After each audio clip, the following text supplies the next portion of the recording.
नमस्कार दोस्तों, एक बार आप सबका फिर से बहुत बहुत स्वागत है आप सभी का आपके अपने YouTube चैनल डियर गुरुजी पर। सो गाइस, जैसा कि आप सभी को पता है, डेली यहाँ पर मैं आप सभी के लिए जो है हिस्ट्री की जो थ्योरी क्लास वो चलाता हूँ। और अभी मध्यकालीन इतिहास चल रहा है जिसमें हम लोग तुगलक वंश तक जो है पहुँच चुके हैं। ठीक है, इसके पहले के जितने भी वीडियोस मैंने आपको प्रोवाइड किए हैं थ्योरी वाले, उसका लिंक मैंने नीचे डिस्क्रिप्शन बॉक्स में दे दिया है। हिंदी की क्लास का, इतिहास का और पॉलिटी का, सबका लिंक मैंने दे दिया है, तो आप लोग वहाँ से जा कर के देख सकते हैं। और अगर आपने इतिहास वाली क्लास की पहले वाली वीडियोस नहीं देखी हैं, जिसमें मैंने आपको खिलजी वंश, गुलाम वंश और उसके पहले मध्यकालीन भारत में कैसे मुसलमानों ने आक्रमण किया, कौन पहले आया, सब कुछ मैंने बताया, तो उसको ज़रूर देख लीजिएगा। तो चलिए उसको स्टार्ट करते हैं आज की इस क्लास को। तो आज हम लोग यहाँ पर पढ़ने वाले हैं तुगलक वंश। ठीक है, शासन काल की बात कर लेते तो 1320 से 1414 तक चला है। जब भी मैं कोई टॉपिक स्टार्ट करता हूँ तो पहले तुगलक वंश में जितने भी शासक हुए हैं मैं आपको बताऊंगा, वो भी ट्रिक के माध्यम से। हर वीडियो में मैंने आपको ये चीज़ किया है कि पहले मैंने आपको ट्रिक बताया है। तो सबसे पहले हम लोग जान लेते हैं एक छोटी सी ट्रिक। ठीक है, देखो भाई ट्रिक क्या है आपके सामने, ये देखिए, ये रहा। गम गया दोबारा, देखिए गम फिर गया दोबारा, अब न मोहम्मद आला न महमूद। ठीक है, इसके पहले जो मैंने ट्रिक बताई थी आपको खिलजी वंश वाली, या इसके पहले जो मैंने आपको गुलाम वंश वाली बताई थी, वो भी इसी तरीके की बहुत मज़ेदार ट्रिक थी। बस एक बार आपको एक दो बार इसको प्रैक्टिस करना है, नोट्स बनाते हुए चलना है, अपने आप याद हो जाएगा। तो पहले आपका गा, गम में आपका गा जो है गयासुद्दीन तुगलक, ये जो है वास्तविक संस्थापक जो है माना जाता है तुगलक वंश का। 1320 से 1325 तक शासनकाल रहा था। इसके बाद माँ से मोहम्मद बिन तुगलक, सबसे इम्पॉर्टेंट जहाँ से क्वेश्चन सबसे ज़्यादा बनते हैं मोहम्मद बिन तुगलक से, वो आपका ये था भाई। मोहम्मद बिन तुगलक का शासनकाल 1325 से 1351 तक था। इसके बाद आपका फिर से आपका फ़िरोज़ तुगलक हो जाएगा। इसका ये भी बहुत इंपॉर्टेंट है, फ़िरोज़ तुगलक भी याद रखिएगा। फिर का जो शासनकाल था, यानी कि फ़िरोज़ तुगलक का जो शासनकाल था 1351 से 1388 तक था, यानी कि देख सकते हैं काफ़ी लंबा शासनकाल था। उसके बाद गयासुद्दीन तुगलक द्वितीय है। देखो, गयासुद्दीन तुगलक पहला था, उसके बाद एक दूसरा आया था जिसका शासनकाल छोटा सा रहा था, 1388 से लेकर 1389, मतलब 1 साल का है। उसके बाद अब से आपका अबू बकर हो जाएगा, ना से आपका नसरुद्दीन मोहम्मद, और आपका इसका शासनकाल देख सकते हैं 94 से 94 ईस्वी तक था। बाद में अगर हम बात करते हैं अला के बारे में, तो अला से अलाउद्दीन सिकंदर या हुमायूं। ठीक है, ये खिलजी वंश का था, मतलब तुगलक वंश का हुमायूं था, मतलब वो मुगल वंश वाला हुमायूं नहीं था। ये बहुत ज़्यादा कम, मतलब देख सकते हैं 6 सप्ताह के लिए जो है शासनकाल इसका रहा था। मतलब जो भी इंपॉर्टेंट है ऊपर मैंने आपको बताया था, 2 दिन वही इंपॉर्टेंट है। ना से नसरुद्दीन मोहम्मद 94 से 1414 तक, ये भी इंपॉर्टेंट है, याद रखिएगा। तो यहाँ पर इंपॉर्टेंट कौन कौन से भाई, मोहम्मद बिन तुगलक, गयासुद्दीन तुगलक, फिरोज तुगलक, ये इंपॉर्टेंट आपके 3 इंपॉर्टेंट, इनको याद रखिएगा। गम फिर गया दोबारा, अब ना मोहम्मद आला न महमूद, तो इसको याद रखिएगा। ट्रिक छोटी सी आपकी है। ठीक है, अब बिल्कुल बेसिक से हम लोग जानते हुए चलेंगे जो जो इंपॉर्टेंट क्वेश्चंस आपके पेपर में बन सकते हैं। तो सबसे पहला पॉइंट देखिए आपका यही है कि भैया तुगलक वंश की स्थापना किसके द्वारा की गई थी। तो भैया सबको पता है, गाजी मलिक भी इनको बोला जाता है। गयासुद्दीन मोहम्मद तुगलक को गाजी मलिक भी बोलते हैं। 1320 ईस्वी में जो है इसने तुगलक वंश की स्थापना की थी। कल वाले वीडियो में मैंने आपको एक होमवर्क भी दिया था, पूछा भी था, तो आप लोगों ने जवाब जो दिया था, बहुत ही अच्छी बात है।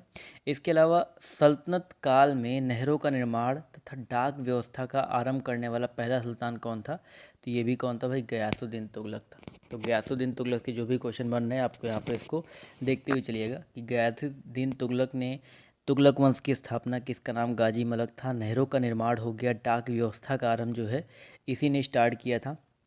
किस सूफी संत के साथ जो है गयासुद्दीन तुगलक के संबंध अच्छे नहीं थे। देख लो भाई, क्या पूछा गया है कि किस सूफी संत के साथ गयासुद्दीन तुगलक के जो संबंध है आपके अच्छे नहीं थे। तो निजामुद्दीन औलिया। अब देखो निजामुद्दीन औलिया से यहाँ पर देखो ये बहुत ज़्यादा इंपॉर्टेंट पॉइंट है, इसको नोट डाउन कर लीजिएगा कि बंगाल अभियान के दौरान या बंगाल अभियान से लौटते समय गयासुद्दीन तुगलक ने आदेश दिया था। क्या आदेश दिया था कि इसके दिल्ली पहुंचने से पहले ही औलिया दिल्ली छोड़ दे। और इसी संदर्भ में निजामुद्दीन औलिया ने सुल्तान के विषय में क्या कहा था कि दिल्ली अभी दूर है। बिल्कुल कहा था भाई, हनुज दिल्ली दूर अस्त। ठीक है, बंगाल अभियान से लौटते समय गयासुद्दीन तुगलक ने क्या आदेश दिया था कि उसके दिल्ली पहुंचने से पहले औलिया दिल्ली छोड़ दे। और इसी संदर्भ में निजामुद्दीन औलिया ने क्या कहा था, दिल्ली अभी दूर है। ये बहुत इंपॉर्टेंट पॉइंट है, कई बार आपके पेपर में ही आता है, दिल्ली अभी दूर है।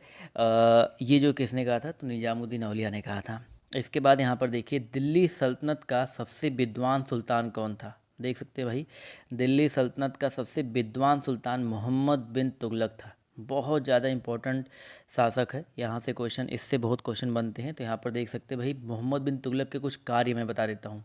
पहला योजना था क्या भाई, राजधानी परिवर्तन। 26 से 27 में इसने जो है राजधानी परिवर्तन किया था। बहुत ज़्यादा पेपर में आता है। तुगलक ने देवगिरी का नाम दौलताबाद रख करके उसको सल्तनत की राजधानी बनाई थी। ये योजना उसकी वैसे असफल रही थी और 1335 ईस्वी में इसने पुनः दिल्ली को राजधानी बनाया। ठीक है, इसको याद रखिएगा। देवगिरी दौलताबाद महाराष्ट्र में स्थित है, ये भी याद रखिएगा। ठीक है, इसके बाद दोआब में कर वृद्धि, ध्यान से देखिएगा, दोआब में कर वृद्धि, ये योजना भी उसकी जो है असफल रही थी, क्योंकि जो है उस समय वहाँ पर अकाल पड़ जाने के कारण जनता जो है कर नहीं दे पाई थी। योजना सफल होती अगर अकाल नहीं पड़ता तो। ठीक है, तो दोआब में कर वृद्धि उसने किया था। इसके बाद यहाँ पर तीसरा क्या था भाई, सांकेतिक मुद्रा का प्रचलन। ठीक है, चांदी की कमी का सामना करने के लिए सांकेतिक मुद्रा का, अभी आज ही मैंने आपको बोला था भाई, सांकेतिक मुद्रा का प्रचलन करने वाला पहला सुल्तान कौन था, तो मोहम्मद बिन तुगलक, नाम याद रखिएगा। सांकेतिक मुद्रा का जो है प्रचलन किया था, किंतु नियंत्रण के अभाव में ये योजना भी जो है आपका असफल रहा था। इसके अलावा खुरासान का अभियान बहुत इंपॉर्टेंट है। खुरासान पर विजय प्राप्त करने के लिए तुगलक ने 3,17,000 सैनिकों का गठन करके उन्हें 1 वर्ष का अग्रिम वेतन प्रदान किया था। तो ये खुरासान का अभियान किया था। इसके अलावा कराचिल अभियान, देखो ये भी इंपॉर्टेंट है, डेट भी याद रखिएगा, 1337 से 38, 1336 से 37। तुगलक ने खुसरो के नेतृत्व में 1 लाख सैनिकों को भेजा, किंतु मौसमी दशा खराब होने की वजह से ये योजना भी जो है असफल रही। तो ये कुछ जो है आपके यहाँ पर देख सकते हैं क्या है, ये जो मैंने आपको बताया योजना मोहम्मद बिन तुगलक के कुछ मुख्य कार्य थे। ठीक है, इसके अलावा आप देखो अगले पॉइंट की तरफ बढ़ते हैं। अगला पॉइंट देखिए आपके यहाँ पर क्या बोला गया है, कृषि के विकास के लिए अमीर ए कोही नामक जो नया विभाग किस सुल्तान के द्वारा जो आरंभ किया गया था, मोहम्मद बिन तुगलक के द्वारा। तो मोहम्मद बिन तुगलक ने किस विभाग की स्थापना की थी भाई, अमीर ए कोही। बहुत इंपॉर्टेंट पॉइंट है, याद रख लीजिएगा। ठीक है, और भारत में सांकेतिक मुद्रा भी मैंने आपको बताया भाई, सांकेतिक मुद्रा का प्रचलन जो है किसके शासनकाल में हुआ था, मोहम्मद बिन तुगलक के ही शासनकाल में हुआ था। ये देखो भाई, बहुत इंपॉर्टेंट है कि मोरक्को का निवासी इब्न बतूता, इसको स्टार बना लो, जो भी बनाना हो बना लो, नोट डाउन जरूर करिएगा। मोरक्को का निवासी था इब्न बतूता। कहाँ का निवासी था, मोरक्को का निवासी था इब्न बतूता। और ये जो है किसके शासनकाल में भारत आया था, 1333 ईस्वी में बिन तुगलक के ही शासनकाल में जो ये भारत आया था। इसके अलावा इब्न बतूता की एक रचना थी जो कि पेपर में बहुत आती है, रेहला नामक पुस्तक की। ठीक है, रेहला नामक पुस्तक की अगर आपके पेपर में आता है, रचना किसने की थी, तो इब्न बतूता ने किया था। ये पॉइंट याद रखिएगा। अगला पॉइंट क्या भाई, मोहम्मद बिन तुगलक के काल में ही सल्तनत से विद्रोह कर 1336 ईस्वी में हरिहर और बुक्का ने विजयनगर तथा 1347 ईस्वी में हसन गंगू ने बहमनी साम्राज्य की जो स्थापना की। तो याद रखिए क्या भाई, पॉइंट क्या दिया गया है, मोहम्मद बिन तुगलक के शासनकाल में ही सल्तनत से विद्रोह करके 1336 ईस्वी में हरिहर और बुक्का ने विजयनगर और 1347 ईस्वी में हसन गंगू ने बहमनी साम्राज्य की स्थापना की थी। तो ये भैया मोहम्मद बिन तुगलक के शासनकाल, मतलब ये है कि इधर इसका शासन चल रहा था, उधर उसका चल रहा था, वो अलग अलग है। ठीक है, चलिए भाई अगला पॉइंट देखो भाई, होली के त्यौहार के सार्वजनिक उत्सव में भाग लेने वाला दिल्ली का पहला सुल्तान भी कौन था, मोहम्मद बिन तुगलक। यानी कि देख सकते हैं सबसे ज़्यादा जो प्रश्न बनते हैं आपके मोहम्मद बिन तुगलक से ही बनते हैं। इसके अलावा किस जैन संत के साथ मोहम्मद बिन तुगलक के संबंध बहुत ज़्यादा घनिष्ठ, मतलब प्रिय थे, अच्छे थे, तो जिन प्रभा सूरी। तो जिन प्रभा सूरी कौन था, एक जैन संत था और मोहम्मद बिन तुगलक के साथ जो है संबंध काफ़ी घनिष्ठ थे। इसके अलावा मोहम्मद बिन तुगलक की मृत्यु जो है किस अभियान के दौरान हुई थी। अब देखो मृत्यु की भी बात कर लेते हैं, तो सिंध अभियान 1351 ईस्वी में जो इसकी मृत्यु हुई थी, और किस अभियान के दौरान हुई थी भाई, सिंध अभियान के दौरान हुई थी। ठीक है, सर्वप्रथम लोक निर्माण विभाग की स्थापना जो है किस शासक ने की थी। अब मोहम्मद बिन तुगलक के बाद शासनकाल किसका स्टार्ट हुआ था, मैंने स्टार्टिंग में बता दिया था, फिरोज शाह तुगलक। तो फिरोज शाह तुगलक, याद रखिएगा, लोक निर्माण विभाग की स्थापना जो है इसके शासनकाल में हुई थी। अगला पॉइंट भाई देखिए आप, फिरोज शाह तुगलक से क्या है कि टोपरा तथा मेरठ से 2 अशोक स्तंभ लेख जो है किस शासक द्वारा दिल्ली लाए गए थे। तो एक यहाँ पर बस याद रखो, अशोक के स्तंभ अभिलेख जो है टोपरा तथा कहाँ से, मेरठ से कहाँ लाए गए थे, दिल्ली लाए गए थे। किसके द्वारा लाए गए थे, फिरोज शाह तुगलक के द्वारा जो है लाए गए थे। ठीक है, सबसे अधिक गुलाम जो है किस सुल्तान के दरबार में थे, तो ये भी आपका फिरोज शाह तुगलक हो जाएगा। तो फिरोज शाह तुगलक के दरबार में सबसे ज़्यादा जो है गुलाम थे। ब्राह्मणों पर जजिया कर लगाने वाला पहला मुस्लिम शासक कौन था। देखो ब्राह्मणों पर जजिया कर लगाने वाला कासिम था, मोहम्मद बिन कासिम, लेकिन ब्राह्मणों पर जजिया कर लगाने वाला, क्योंकि ब्राह्मणों पर जजिया कर नहीं लगता था, तो फिरोज शाह तुगलक ने भैया ब्राह्मणों पर भी जो है जजिया कर लगाया। बाद में अकबर ने हटाया था, वो बात की बात है, उसके बारे में हम लोग जब अकबर तक पहुँचेंगे तब पढ़ेंगे। अभी यहाँ पर पढ़ो, फिरोज शाह तुगलक ने जो है पहला ऐसा मुस्लिम शासक था जिसने ब्राह्मणों पर जजिया कर लगाया। अगला पॉइंट है भाई, हक ए सर्ब नामक सिंचाई कर लगाने वाला दिल्ली का पहला सुल्तान कौन था। क्या पूछा गया भाई, हक ए सर्ब नामक सिंचाई कर लगाने वाला पहला जो आपका सुल्तान कौन था, फिरोज शाह तुगलक। अगर आपके पेपर में आता है भाई हक ए सर्ब नाम का सिंचाई कर, ये सिंचाई कर है हक ए सर्ब, किसने लगाया था भाई, फिरोज शाह तुगलक ने लगाया था। अगला पॉइंट देख लेते हैं आपसे, यहाँ पर क्या पूछा गया भाई, फिरोज शाह तुगलक के शासनकाल में स्थापित कुछ विभाग यहाँ पर दिए गए हैं। एक आपका दीवान ए बंदगान, ठीक है, दीवान ए बंदगान, ये दासों की रेख लेख यानी कि जो गुलाम थे उनकी देख रेख के लिए था। दीवान ए इस्तिहाक, ये जो बेसिकली विभाग था ये पेंशन के लिए था, पेंशन देने के लिए विभाग था। और दीवान ए खैराज, ये असहाय लोगों की मदद के लिए था। तो फिरोज शाह के काल में ये 3 विभाग जो है बहुत इंपॉर्टेंट है, इसको नोट डाउन कर लीजिएगा, स्थापित किए गए थे। ठीक है, अगला पॉइंट यहाँ पर देखिए बहुत इंपॉर्टेंट है कि दिल्ली सुल्तान के तुगलक वंश का अंतिम शासक कौन था। ये मैंने अभी आपको बताया भाई, दिल्ली सल्तनत के तुगलक वंश का जो है अंतिम शासक था नसरुद्दीन महमूद।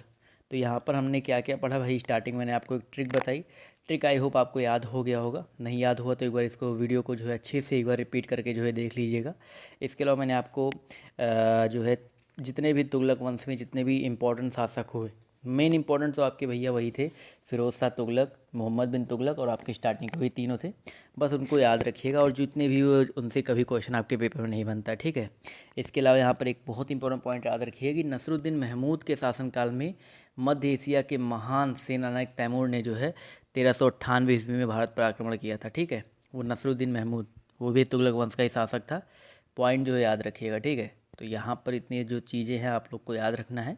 छोटा सा वीडियो मैं इसलिए बनाता हूँ जिससे आप लोग अच्छे से उसको कवर कर सको। और वीडियो को यार प्लीज़ शेयर किया करो, ज़्यादा से ज़्यादा यार शेयर करने का प्रयास किया करो, क्योंकि मैं आपको यहाँ पर प्रयास करता हूँ कि ज़्यादा से ज़्यादा जो चीज़ें प्रोवाइड कर सकूँ। तो थोड़ा सा मेरा मोटिवेशन रखिए और ज़्यादा से ज़्यादा जो है शेयर कीजिए, ठीक है। कल पढ़ेंगे हम लोग सैयद वंश। आप लोग को पहले कमेंट करके बताना है कि भैया सैयद वंश की स्थापना जो है बेसिकली किसने किया था, ठीक है। सैयद वंश लोधी वंश शायद हम लोग एक साथ पढ़ लें, क्योंकि जल्दी जल्दी हम लोग अब थोड़ा ख़त्म करेंगे। तो सैयद वंश की स्थापना जो है किसने किया था, आप सभी को जो यहाँ पर बताना है, ठीक है। तो आज की इस वीडियो में सिर्फ इतना ही। अभी के लिए बाय बाय, टेक केयर, जय हिंद जय भारत। मिलते हैं आप सभी से नेक्स्ट वीडियो में, धन्यवाद।